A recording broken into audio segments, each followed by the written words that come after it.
Welcome to 7 news Telugu బులెటిన్ల ముందుగా headlines. ప్రధాని నరేంద్ర మోడీ విశాఖ పర్యటన నేపథ్యంలో హోంమంత్రి వంగలపూడి అనిత సమీక్ష.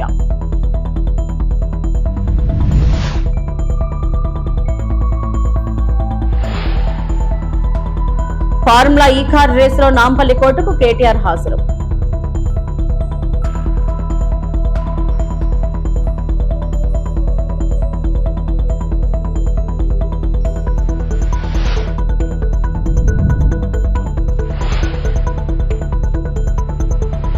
జంతర్ మంతర్ నిరసనల తర్వాత తొలిసారి మాట్లాడిన గాయపడిన ఢిల్లీ పోలీసుల కుటుంబాలు.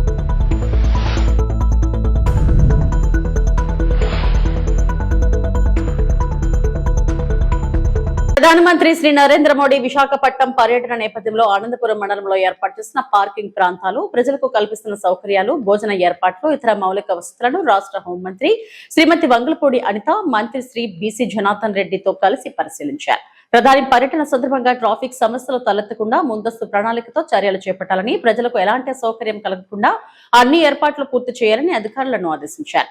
అన్ని శాఖలు పరస్పర సమన్వయంతో పనిచేస్తూ ప్రతి ఏర్పాటును నిరంతరం పర్యవేక్షించాలని, బాధ్యతాయుతంగా వ్యవహరించి ప్రధానమంత్రి పర్యటనను విజయవంతం చేయాలని హోంమంత్రి అనిత సూచించారు.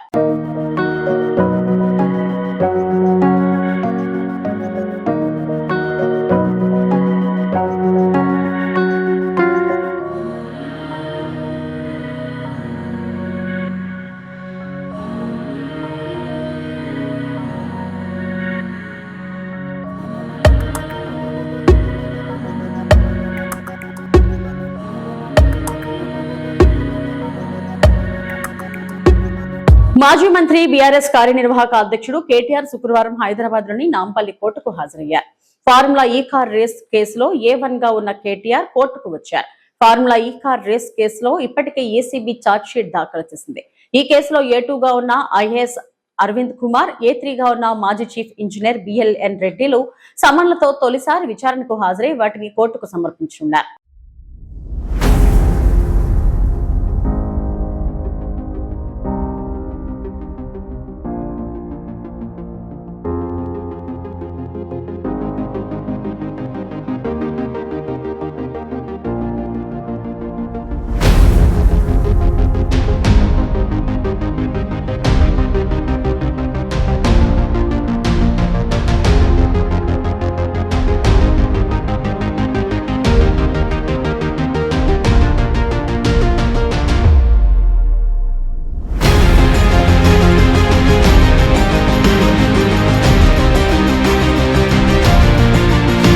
ఢిల్లీలో జంతర్ మంతర్ వద్ద జరిగిన సిజేపీ నిరసనల సందర్భంగా గాయపడిన ఢిల్లీ పోలీసుల కుటుంబ సభ్యులు తొలిసారిగా మీడియా ముందుకు వచ్చారు. నిరసనల సందర్భంగా తమ కుటుంబ సభ్యులు తీవ్ర దాడికి గురయ్యారని, విధి నిర్వహణలో ప్రాణాలకే ముప్పు వాటిల్లిందని వారు ఆవేదన వ్యక్తం చేశారు.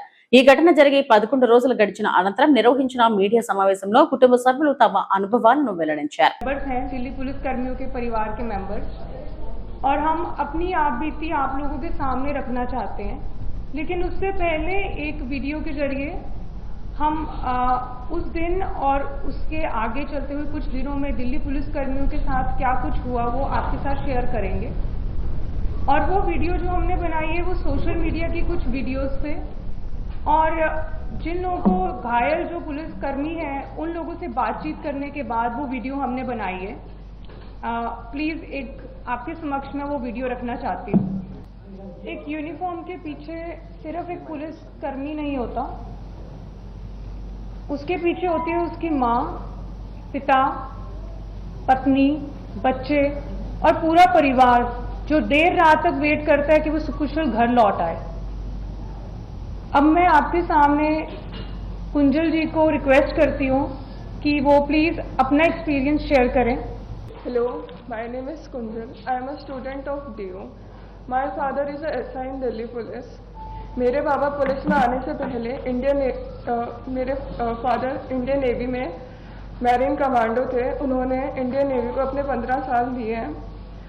My father was at main protest site. He was at the front line near the barricades, जहाँ पर बहुत सारा क्राउड था.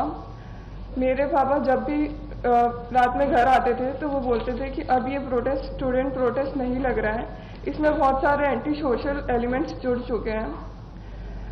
उसके अगले दिन ही 25 तारीख को my father was pulled bye a crowdy mob and it was almost lynched near the stage of Jantar Mantar. This happened on 25th and around 2 p.m. he was unconscious at the RML hospital for about 4 hours. रात को 10 बजे के करीब पापा के colleagues उन्हें घर लेके आए और उनकी यूनिफॉर्म पूरी खून से लाल थी।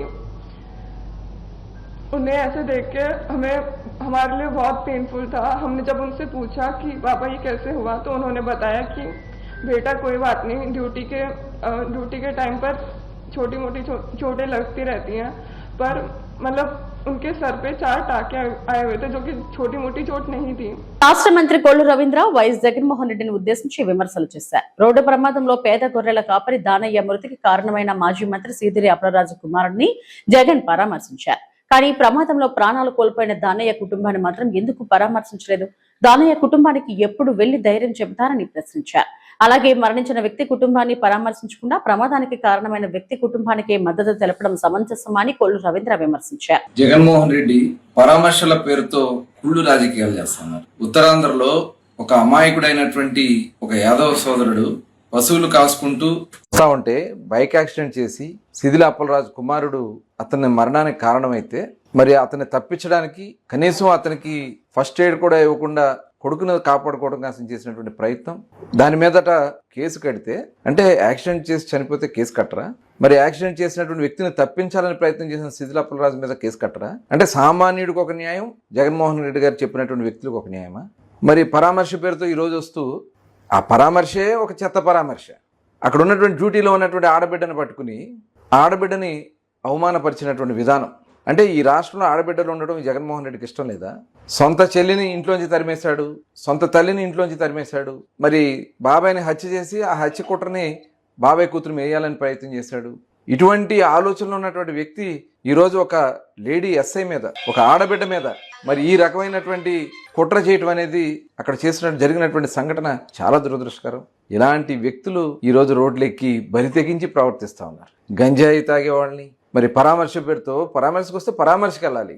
అక్కడ జరిగినటువంటి సంఘటన, అక్కడ ఒక అమాయకుడైనటువంటి సోదరుడు, బీసీ సోదరుడు, యాదవ్ సోదరుడిని మరి అక్కడ యాక్సిడెంట్ చేసి చంపేస్తే అతన్ని పరామర్శ చేయలే, జైల్లో ఉన్నటువంటి వ్యక్తిని పరామర్శకి 5 గంటల్లోపు ములాఖతులు ఉండవని తెలుసు కదా. 5 తర్వాత అంటే కావాలని 5కి అక్కడికి వెళ్లకుండా మరి అక్కడ కూడా ఒక దొంగ రాజకీయాలు చేయాలని చెప్పి ప్రయత్నం చేస్తున్నాడు. ఎస్ఐగా ఉన్నటువంటి ఆడబిడ్డ కష్టపడి చదువుకుని ఒక సామాన్య కుటుంబం నుంచి పోలీస్ డిపార్ట్మెంట్లోకి వచ్చి సర్వీస్ చేస్తా ఉంటే ఆడబిడ్డ మీద జరిగినటువంటి మరి అక్కడ మీ వైఎస్ఆర్ పార్టీ నాయకులు అమానుషంగా ప్రవర్తించిన దానికి మీరు ఎందుకు ఖండించరని చెప్పి నేను అడుగుతాను. అంటే ఆడబిడ్డలంటే మీకు అంత చులకన? ఈరోజు మీరు దొంగల్ని వెనకేసుకొస్తా ఉన్నారు, కూనీకోర్లు వెనకేసుకొస్తా ఉన్నారు, రౌడీ షీటర్లు వెనకేసుకొస్తా ఉన్నారు. ఇదేం సంస్కృతి జగన్మోహన్ రెడ్డి గారు? ఇలాంటి వ్యక్తులు ఈ రాష్ట్రానికి అవసరం లేదని చెప్పి ప్రజలు మొన్న తీర్పిచ్చారు. ఇంకా మీరు బరి తెగించి రోడ్ల మీదకి వస్తే ఈరోజు ప్రజలే తరిమి కొడతారని కూడా తెలియజేస్తాం. డిఎస్సీ అక్రమాలపై సిబిఐ విచారణ జరిపించాలని వైఎస్ఆర్సీపీ నేత మాజీ మంత్రి పేర్ని నాని డిమాండ్ చేశారు. డిఎస్సీల అవకతవకలపై విచారణ జరిపించాలని కోరుతూ ఏపీ వ్యాప్తంగా జిల్లా కలెక్టరేట్ లో వైఎస్ఆర్సీపీ వినతి పత్రాలు సమర్పించింది. ఈ సందర్భంగా మచిలీపట్నంలో పేర్ని నాని మాట్లాడారు. సంబంధించినటువంటి జిల్లా అధ్యక్షులు, అలాగే రాష్ట్ర పార్టీలో ఉన్నటువంటి నాయకులు కానీ, అట్లా జిల్లా స్థాయిలో ఉన్నటువంటి నాయకులు కానీ అందరం కలిసి ఈ రోజున కృష్ణా జిల్లా కలెక్టర్ గారికి అర్జీలు ఇవ్వటం జరిగింది. ఒకటి, డిఎస్సిలో జరిగినటువంటి డిఎస్సి 2025లో జరిగినటువంటి అక్రమాల మీద ఏమేం తప్పులు జరిగినాయి, దాని మీద సిబిఐ విచారణ చేయించాలి ప్రభుత్వం. దోషుల్ని లేదా దొడ్డి మార్గంలో డబ్బులతో లేదా రాజకీయ ఉద్యోగాలు పొందినటువంటి ఎవరెవరైతే ఉన్నారో 16,000 మంది మేము దొంగలని చెప్పట్లేదు. టీచర్ ఉద్యోగాలు పొందిన వాళ్ళందరూ నిజమైన నిజాయితీతో చదువుకున్నటువంటి టీచర్లతో పాటు దొంగలు కూడా దూరారు, దొంగ టీచర్లు కూడా వచ్చారు. ఈ 16,000 మందిలో, ఈ 16,000 మంది గుంపులో లోకేష్ చేత తొయ్యబడి, లోకేష్ చేత టోకెన్లు తీసుకోబడి ఈ 16,000 మందిలో దొంగ టీచర్లు కూడా వచ్చారు. దొంగతనంగా వచ్చిన వాళ్ళు, సర్టిఫికెట్లు లేకుండా వచ్చిన వాళ్ళు, చదువు లేకుండా వచ్చిన వాళ్ళు, అర్హత లేకుండా వచ్చిన వాళ్ళు మరి సమానంగా ఎట్లా అవుతారు? బాగా చదువుకుని కష్టపడి పేదరికాన్ని అధిగమించి ప్రతికూల పరిస్థితులను అధిగమించి డిగ్రీలు చదివి బీఈడీలు చదివి లేదా టీచర్ ట్రైనింగ్ కోర్సులు చదివి మెరిట్లో చదివి కష్టపడి ఎన్నో సంవత్సరాల తరబడి తర్ఫీదు పొంది నిరంతరం అన్నం తిన్నారో లేదో కానీ ఇదే పని మీద చదివి బాగా రాసి నిజాయితీగా టీచర్ ఉద్యోగాలు పొందిన వాళ్ళ గురించి వైఎస్ఆర్ కాంగ్రెస్ పార్టీకి ఎటువంటి చింత లేదు, ఎటువంటి బాధ లేదు. కానీ ఈ కష్టపడి చదివి ఉద్యోగాల్లోకి వచ్చినటువంటి అర్హత గల టీచర్లతో పాటుగా అర్హత లేని దొంగ టీచర్లు లోకేష్ నాయకత్వంలో లోకేష్ చేత రికమెండ్ చేయబడి వచ్చారనేదే డబ్బుతోనో లేదా పార్టీ ముద్ర మీదో పార్టీ పచ్చబిళ్ళ ఉన్నోళ్ళు లోపలికి వచ్చారు అనేది వైఎస్ఆర్ కాంగ్రెస్ పార్టీ యొక్క ఆధారాలతో కూడినటువంటి అనేక సందేహాల్ని ప్రజల తరపున ప్రభుత్వాన్ని ప్రశ్నించడం జరిగింది.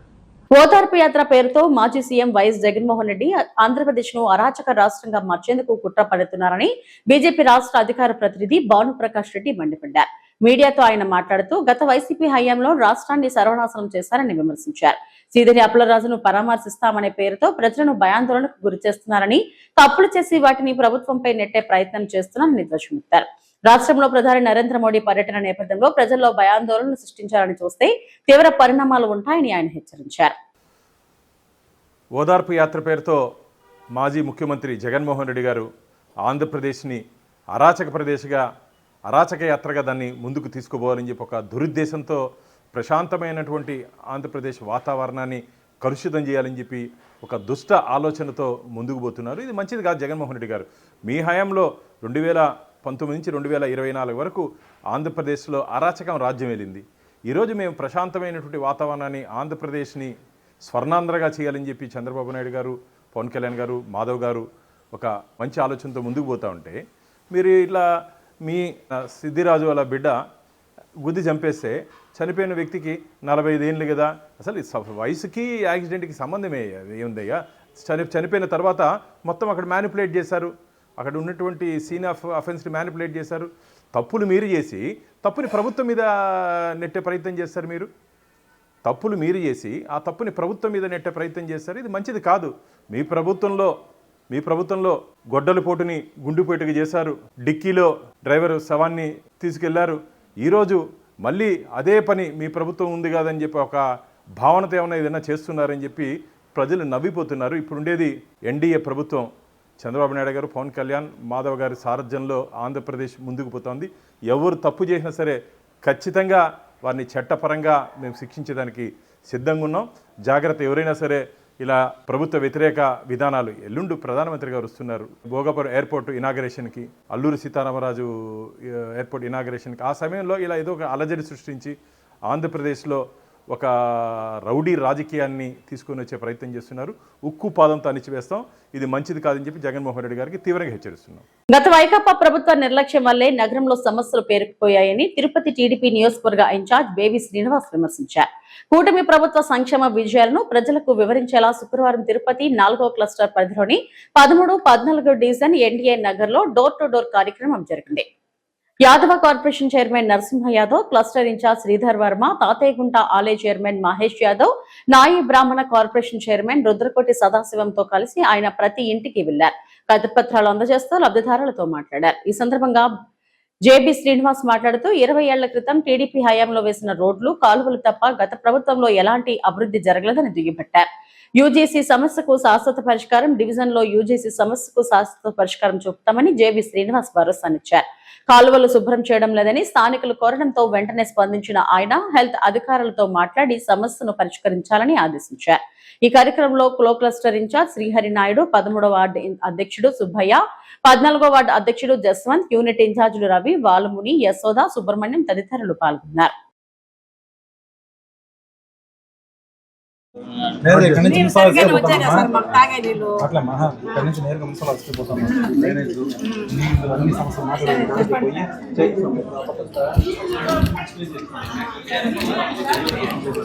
ఎందుకంటే నీళ్ళు కనుక్కొని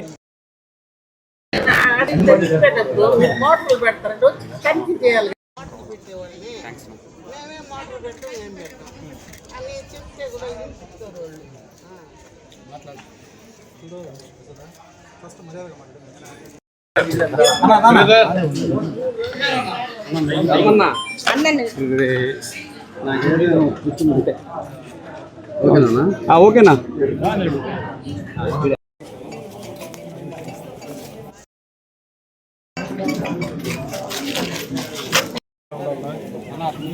మేము మీకు అండగా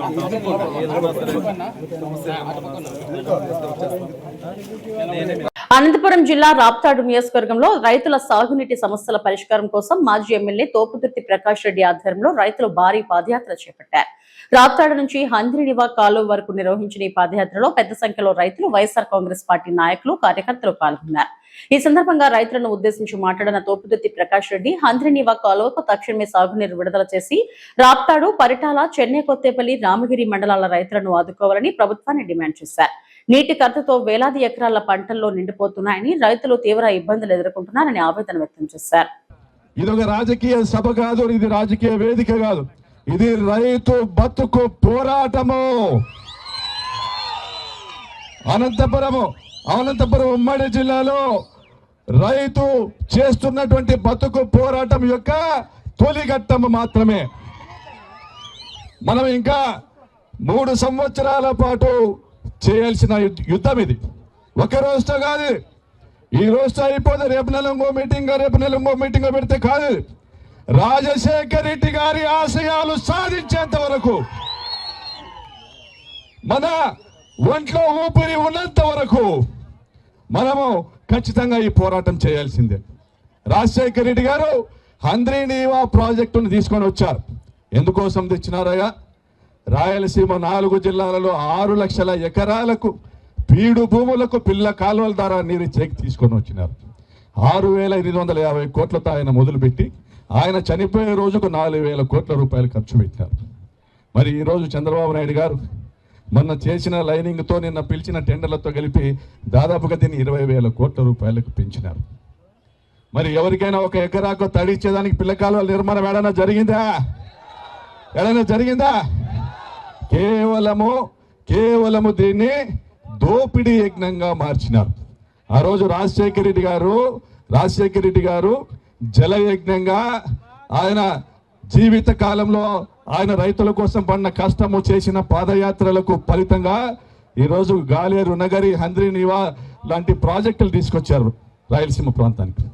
మన అనంతపురం జిల్లాలో దాదాపుగా, ప్రత్యేకించి మన సత్యసాయి జిల్లాలో దాదాపుగా 2 లక్షల ఎకరాలకు నీళ్ళు ఇవ్వాలి. ఇది రాజశేఖర రెడ్డి గారి కళ. మరి ఈ కళను సాకారం చేసేదానికి నేను సిద్ధంగా ఉన్నా, మీరు సిద్ధమేనా? విజయవాడ ప్రెస్ క్లబ్ లో ఆంధ్రప్రదేశ్ బాలల హక్కుల పరిరక్షణ కమిషన్, హెల్ప్ సంస్థ సంయుక్త ఆధ్వర్యంలో ప్రపంచ మానవ అక్రమ రవాణా వ్యతిరేక దినోత్సవం సందర్భంగా అవగాహన కార్యక్రమం నిర్వహించారు.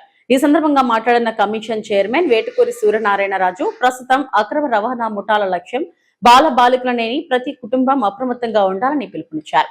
పిల్లల కలలు, యువత భవిష్యత్, కుటుంబాల విశ్వాసాన్ని లక్ష్యంగా చేసుకున్న ఈ ముఠాలను అడ్డుకోవాలంటే ప్రజల్లో అవగాహన పెరగాల్సిన అవసరం ఉందన్నారు. ఒక చిన్నారిని లేదా యువకుడిని అక్రమ రవాణా నుంచి రక్షించడం అంటే ఒక జీవితాన్ని, ఒక కుటుంబాన్ని, ఒక భవిష్యత్తును కాపాడినట్టు పేర్కొన్నారు. ఈరోజు ప్రపంచ అక్రమ రవాణా వ్యతిరేక దినోత్సవం సందర్భంగా ఏర్పాటు చేసిన సమావేశానికి విచ్చేసిన పత్రికా సోదరులకి నమస్కారాలు.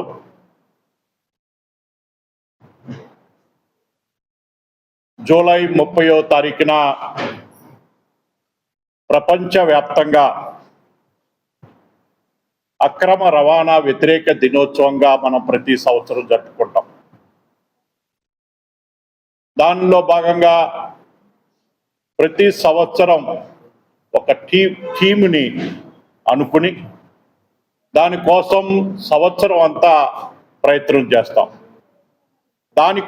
దానిలో భాగంగా ఈరోజు ఆంధ్రప్రదేశ్ రాష్ట్ర బాలల హక్కుల కమిషన్ మరియు ఎల్ప్ స్వచ్ఛంద సంస్థ సంయుక్తంగా ఈ కార్యక్రమాన్ని నిర్వహించడం జరిగింది. ఈరోజు ఎవరైతే అక్రమ రవాణాదారులు ఉన్నారో వాళ్ళ వలలో అనేక మంది బాలలు కానీ యువకులు కానీ వాళ్ళు వలలో పడి వాళ్ళు నేరస్తులు కానప్పటికీ నేరగాళ్ళుగా మిగిలిపోతూ ఉన్నారు. దాన్ని ప్రజలలో అవేర్నెస్ తీసుకురావాలి. అక్రమ రవాణాదారుల పట్ల ఎటువంటి జాగ్రత్తలు తీసుకోవాలి. ఇవి ఇప్పటివరకు నా బులెటిన్ అప్డేట్స్.